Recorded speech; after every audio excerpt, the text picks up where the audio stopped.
3장 13절부터 17절 말씀, 신약성경 373페이지에 있습니다. 야고보서 3장 13절부터 17절 말씀입니다. 우리 한 절씩 교독하도록 하겠습니다.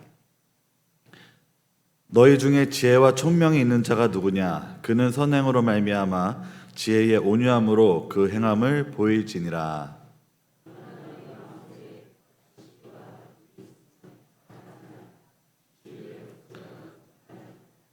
이러한 지혜는 위로부터 내려온 것이 아니요 땅 위의 것이요 정욕의 것이요 귀신의 것이니.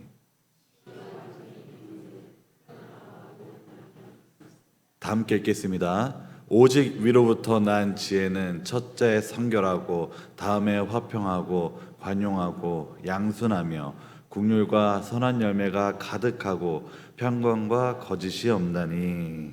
아멘. 네, 오늘 하늘로부터 내려온 지혜라는 말씀 제목을 가지고 함께 이 시간 주의 말씀을 나누기 원합니다. 어느 스터디 모임이나 운동 모임, 그리고 어떤 모임이든지 그 모임의 목적과 방향성이 있습니다. 그리고 대부분 그 모임을 유지하고 지속하기 위해서 그 모임만의 룰을 만들죠. 규칙들을 만듭니다. 왜냐하면 그것들이 있어야 그 모임이 운영이 되고 질서가 유지가 되기 때문에 그렇습니다. 전에 제 동생이 한번 이런 얘기를 해준 적이 있습니다. 무슨 얘기냐면 여러 직장인들의 영어 공부 스터디 모임에서 부회장을 맡으며 그 모임을 관리하고 있었다고 합니다. 그 모임은 영어 공부를 위해 모인 스터디 그룹이다 보니 다른 목적을 가지고 그 스터디 모임에 온 사람들을 걸러낸다고 합니다. 그게 다른 목적이 과연 무슨 목적인가 하고 들어보니 아무래도 다들 이제 결혼하지 않은 청춘 남녀이다 보니 이성 간의 사적인 만남을 가지려는 불순한 의도를 가지고 모임 중에 참석한다라는 것이죠. 신성한 공부를 하기 위해서 모인 곳에 불순한 의도를 가지고 교제를 위해서 온 것입니다. 그러나 너무 박하게 하진 않았다고 해요. 모임이 끝난 뒤에 만나는 것까지 제지하지 않았지만, 그런데 공부하려고 하는 그 모임하는 중에 이성에게 플러팅을 한다든지 작업적인 멘트를 날린다든지 하는 그런 회원들에 대해서는 나중에 조용히 불러 그 인원을 제적했다고 합니다. 조용히 돌아가시라고 얘기했다고 합니다. 왜냐하면 그렇게 그 모임의 질서가 어지러지면 결국에는 그 모임이 공부 모임이 아닌 사적인 모임이 되기 때문에 그렇습니다. 왜냐하면 그런 사람들로 인해서 그 스터디 모임이 오래 지속되지 못할 가능성이 아주 커지기 때문에 그렇죠. 이게 일반적인 사회에서의 모이는 이런 모임도 이렇게 엄격한 규칙과 룰들이 존재하는데요. 자, 그렇다면 우리 교회도 한번 들어봤으면 좋겠습니다. 교회에서도 이런 불순한 의도를 가지고 접근하는 악의 무리들이 있죠. 바로 이단들입니다. 특히나 신천지가 그 중에 하나죠. 특히나 신천지는 집요하게 파고듭니다. 전에 이야기 듣기로는 미아역에 있던 대형교회, 미아역에 나가기만 하면 보이는 바로 그 대형교회에서 어떤 신천지가 아주 깊게 몇 년을 공을 들여 침투했다고 해요. 그래서 뿌리를 내려서 아주 중요한 봉사 자리에 앉아 있었고 아주 중요한 결정하는 또 그런 자리에 있었다고 합니다. 그래서 그 사람이 이제 그런 중요한 자리에 있고 나서부터 점점 사람들을 이간질하기 시작하는데, 그래서 결국에는 교회를 분열하고 와해시키려고 했다라는 얘기를 몇 년 전에 들었습니다. 지금 어떻게 됐는지 잘 모르겠으나 몇 년 전에 그런 이야기를 들었어요. 세상의 모임에서도 목적에 반하는 행동을 하는 사람들을 그 모임의 해로운 존재로 여기고 제적을 합니다.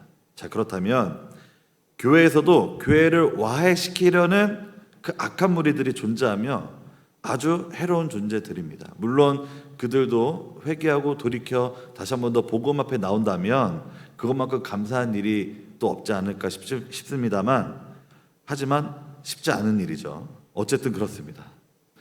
여러분, 그리고 굳이 이단이 아니라 할지라도 교회를 위태롭게 하는 사람들이 또 존재하는 것 같습니다. 무엇이냐면 바로 서로 편갈라서 당을 짓고 편을 먹는 사람들이 또 그들 중에 한 명이죠.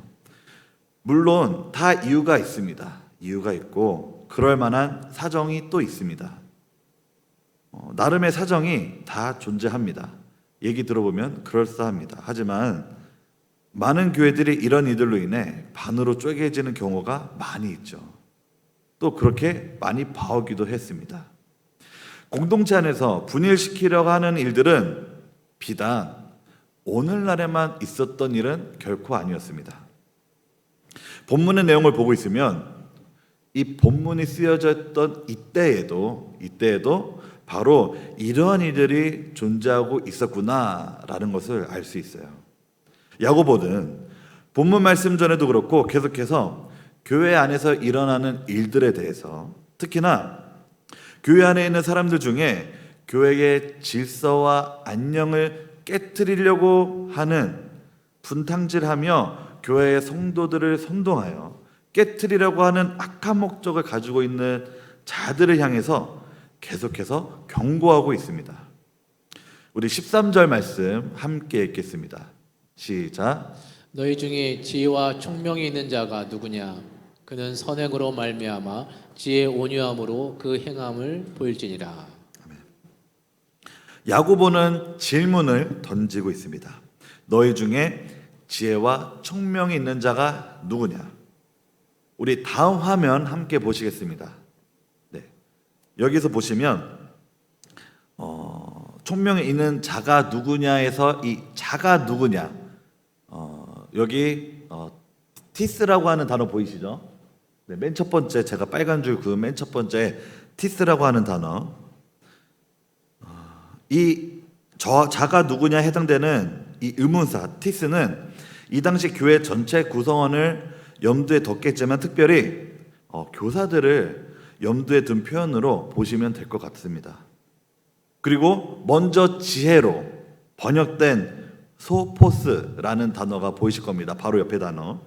이 단어는 현명한, 지혜로운 이란 뜻으로 유대인들 사이에서는 하나님에 관한 지식을 바탕으로 지혜를 소유한 자, 즉 교사들이 가지는 지식, 지혜를 가리킨다고 볼 수 있습니다. 자, 그리고 또 총명이 있는 으로 번역된 에피스테몬이라는 단어가 보이실 겁니다. 이 단어는 경험 있는, 이해력 있는 이란 뜻으로 특별히 전문가로서의 특정한 경험적 지식과 전문적 분야의 이해력을 의미한다라고 보시면 됩니다. 이 두 용어를 사용한 야고보의 뜻은 당시 교회 내에 있던 교사들을 포함하여 스스로 지혜와 지식이 있다고 내세우며 행동하는 사람들 때문에 사용한 단어입니다. 그래서 야고보는 지혜와 지식이 있다고, 또한 그 지혜와 지식을 소유하였다고 해서 누구나 다 무조건적으로 교회 내에서 가르치는 선생이 될 수 있다라고 하는 것이 아니다라고 말하고 있는 것이죠. 당시 교회 안에서 교사들을 포함해 스스로 지혜 있다며 행동하는 사람들이 정말 많이 있었던 것 같습니다. 그들이 별 문제를 일으키지 않았다라면 야고보가 이렇게까지 콕 집어서 이야기를 하지 않았겠죠. 그러나 문제를 일으켰으니 이 이야기가 시작되지 않았나 싶습니다. 진리를 왜곡하는 거짓 교사들도 정말 많이 있었죠. 오늘 본문의 중요한 포인트가 이 후반절에 나오는데 바로 그는 선행으로 말미암아 지혜의 온유함으로 그 행함을 보일지니라 라고 야고보는 말씀하고 있습니다. 왜 이렇게 이야기하나 살펴보니 본문의 말씀들을 살펴보면 바로 알 수 있습니다. 우리 14절 말씀 함께 읽겠습니다. 시작. 그러나 너희 마음속에 독한 시기와 다툼이 있으면 자랑하지 말라. 진리를 거슬러 거짓말하지 말라. 마음속에 독한 시기와 다툼이 있고 자랑하며 진리를 거스러 거짓말하는 자, 그런 자를 과연 교회 안에서 무엇을 가르치기에 합당한 사람이라고 생각이 들지 않습니다. 전혀 그렇지 않죠. 14절에 나열된 상태는 사실 하나님께로부터 온 상태도 아니거니와 사실 그냥 우리의 기본적인 상식만으로 생각을 해도 눈살 찌푸리는 내용들입니다. 그래서 야고보는 13절 후반부에 그는 선행으로 말미암아 지혜의 온유함으로 그 행함을 보일지니라 라고 말씀하고 있습니다. 그렇게 말하고 있는 것입니다. 왜냐? 이 말로 하여금 우리로 분별할 수 있도록 도와주는 것입니다. 그러니까 어떤 도움이냐면 이 사람이 진정 하나님께서 세우신 그리고 우리 안에 가르침을 줄 만한 사람인지 또 신뢰할 만한 사람인지에 대한 그 기준점을 우리 야고보가 오늘 우리에게 바로 기준점을 딱 잡아주고 있는 겁니다. 지혜와 총명만을 가지고도 여러 가지 일들을 분명히 할 수는 있습니다. 그러나 야고보는 건강한 교회 공동체를 이루어 나가는데 있어서 그 명확한 기준점을 바로 제시하고 있는 것인데요. 그래서 야고보는 교회의 어떤 사람들에게 이렇게 말을 하고 있는 겁니다. 지혜와 총명이 있습니까? 그렇다면 온유함으로 지혜와 일들을 선한 행실로 보여주십시오 라고 요청하고 있는 것입니다. 지혜와 총명이 있습니까? 행함으로 보여주십시오. 우리 다음 화면 함께 보시겠습니다. 네. 여기서 선한 행실에 해당하는 테스, 칼레스, 아나스트로페스는 사도 베드로도 그렇고 당시 유대 랍비들도 흔히 사용했던 단어였습니다. 제가 아까 밑줄 친 단어 보이시죠? 네. 테스, 칼레스, 아나스트로페스 이 단어는 흔히 사용했던 단어였습니다. 이 단어 뜻이 선한 행실이란 뜻인데 즉 야고보는 어떤 새롭고 대단한 사상을 소개해 주는 것이 아닙니다. 이 야고보서를 수신하는 수신자들도 이미 알고 있고 공감하고 있고 누구나 알 수 있는 지식으로 사상으로 선한 행실을 하라고 강조어 얘기하고 있는 것이죠. 그리고 야고보는 지혜의 온유함도 얘기하고 있습니다. 온유함 안에서 바로 선행이 드러나야 하는 것이다. 온유함의 기질과 태도들이 나타나야 한다라는 것이죠. 우리 마태복음 11장 29절 말씀 함께 읽도록 하겠습니다. 시작. 나는 마음이 온유하고 겸손하니 나의 멍에를 메고 내게 배우라. 그리하면 너희 마음이 쉼을 얻으리니. 내게 배우라. 예수님께서 이렇게 말씀하셨습니다. 그 말씀으로 그리스도인이 지녀야 할 특징적인 성품이 무엇인지를 어떤 것인지를 분명하게 예수님께서 이 말씀을 통해 우리에게 말씀하고 계십니다. 온유하고 겸손하라는 것이죠. 자신이 탁월한 지혜와 지식이나 그 밖에 다른 어떠한 은사들을 소유했다 할지라도 온유함 안에서 선행을 나타내지 않고 그 안에 독한 시기, 다툼을 습관적으로 쫓는다라면 그러면 안 된다라고 이야기하고 있는 것입니다. 참된 믿음, 참된 지혜, 참된 지식은 이에 합당한 열매가 수반되어야 하고 그래서 그 지혜와 총명 역시 온유함 안에서 이 선행으로 드러나야 함을 야고보는 오늘의 이 말씀을 통해서 우리에게 강조하고 있는 것인 줄 믿습니다. 그래서 사도 야고보는 계속해서 이렇게 또 이야기를 이어가고 있습니다. 독한 시기, 다툼, 거짓말에 대해서 야고보는 더 이야기를 이어가는데요. 우리 15절 말씀 우리 또 함께 읽겠습니다. 시작. 이러한 지혜는 위로부터 내려온 것이 아니요 땅 위의 것이요 정욕의 것이요 귀신의 것이니. 이러한 지혜는 15절에 위로부터 내려온 것이 아니다, 하나님께로부터 온 지혜가 아니다 라고 얘기하면서 땅 위의 것, 정욕의 것, 귀신의 것이라고 못을 박습니다. 땅 위의 것은, 땅 위의 것, 우리가 살고 있는 이 땅의 것은 여러분 불변하는 진리가 아닙니다. 언제든지 때에 따라서 그 시대의 문화적이나 여러 가지 시대적 흐름에 따라서 시시콜콜 변하는 지혜일 뿐입니다. 그러니까 온전치 못하는 지혜인 것이죠. 우리 또 다음 화면 함께 보시겠습니다. 다음 화면, 여기 보시면 푸시키케라는 단어, 제가 밑줄 친 거 한번 보시겠습니다. 이 푸시키케는 정욕의 것이라는 단어의 헬라어입니다. 이 푸시키케라는 단어는 숨, 호흡을 의미하는 단어 푸시케에서 유래한 단어입니다. 그러니까 욕구와 정욕에 복종하며 그것의 지배를 받고 있는 영혼을 말하죠. 즉 짐승들처럼 본성적인 욕망에 치우쳐 본성에 의지하고 욕망에 지배되어져 가는, 그래서 성령이 결여된 상태를 뜻합니다. 인간의 죄된 본성에서 나온 이러한 악한 지혜는 하나님의 말씀의 지혜와 대조되며 대조를 이루고 악한 열매를 맺을 뿐이며, 그래서 이 모든 지혜를 바로 귀신의 것, 마귀의 것으로 말하며 정말로 교회를 해롭게 하는 것이다라고 이야기하고 있는 것이죠. 이러한 거짓 지혜의 말로를 우리 16절 말씀 함께 읽겠습니다. 시작. 시기와 다툼이 있는 곳에는 혼란과 모든 악한 일이 있습니다. 야고보는 이렇게 말하고 있는 겁니다. 혼란과 모든 악한 일이 있습니다.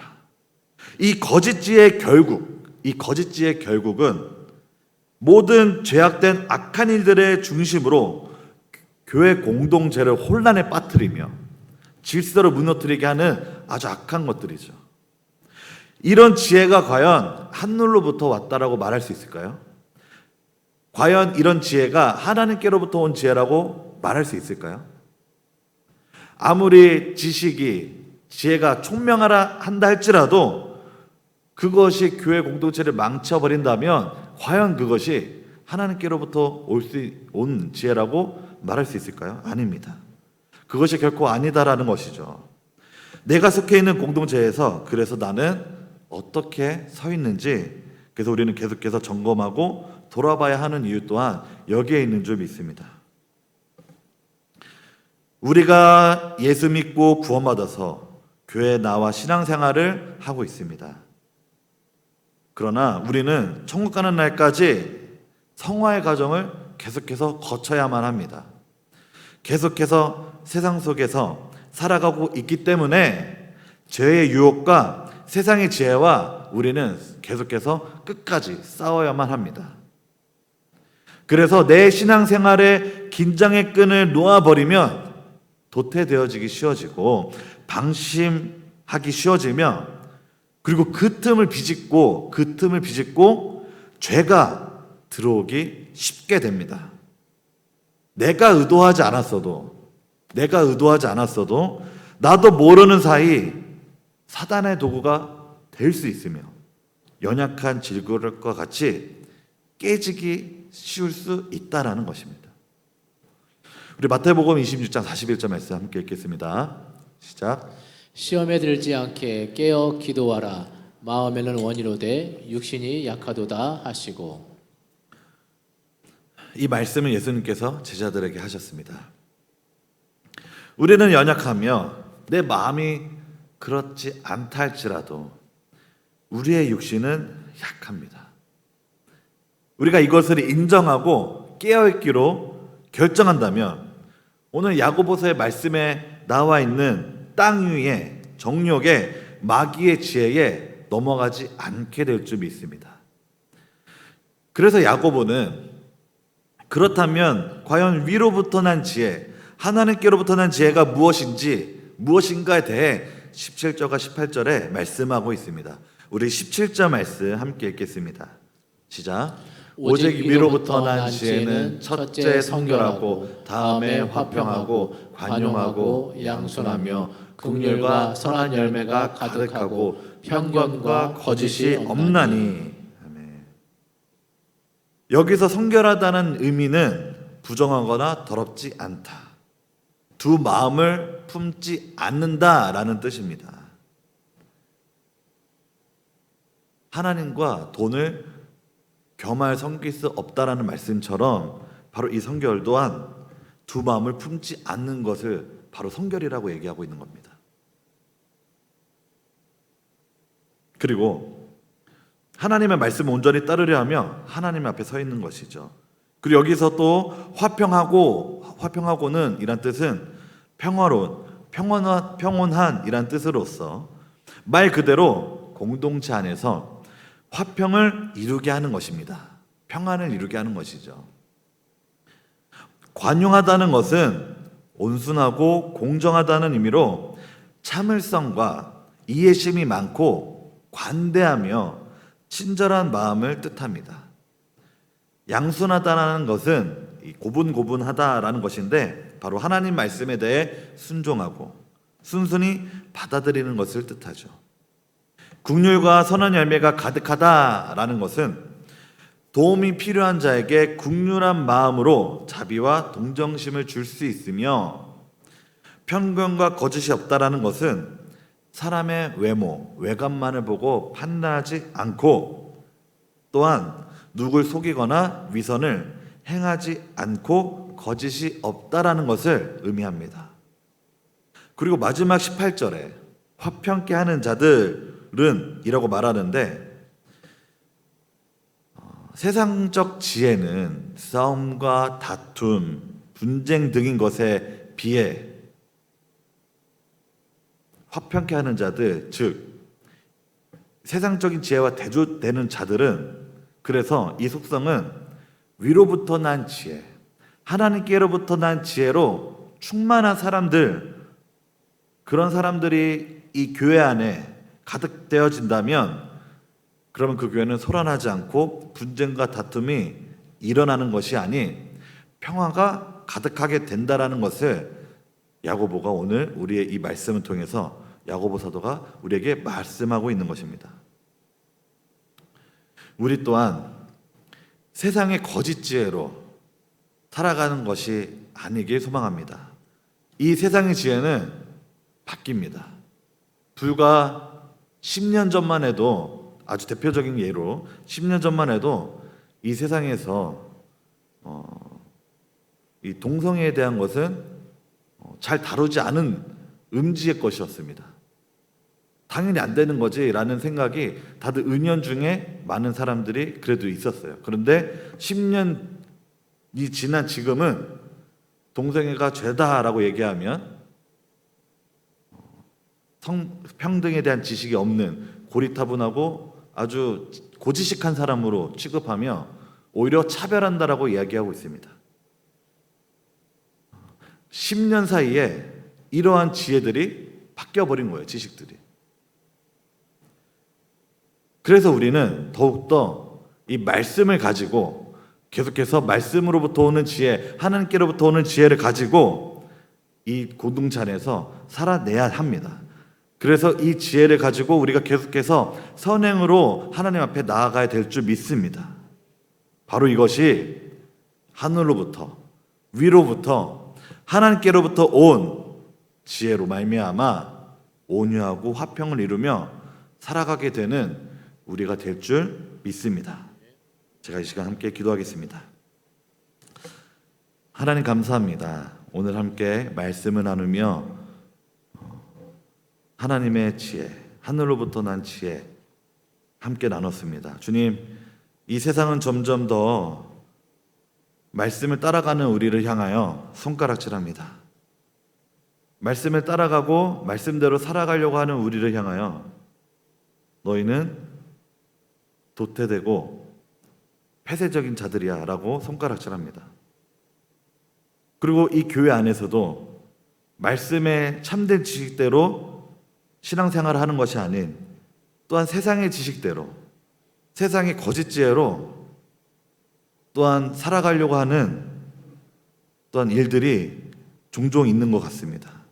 주님, 그럴 때에 우리가 주의 말씀을 들으며 깨닫고 다시 한 번 더 주의 말씀으로 무장되기 원합니다.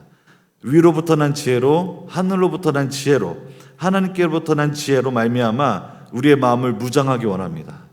세상의 지혜에 속지 않고, 그래서 우리가 더욱더 이 교회 공동체를 건강한 공동체로, 진리의 말씀에 세워진 공동체로 지켜낼 수 있도록 주님 우리와 함께하여 주시옵소서. 우리의 마음을 지켜 주시옵소서. 감사합니다. 주님, 예수님의 이름으로 기도드립니다. 아멘. 네,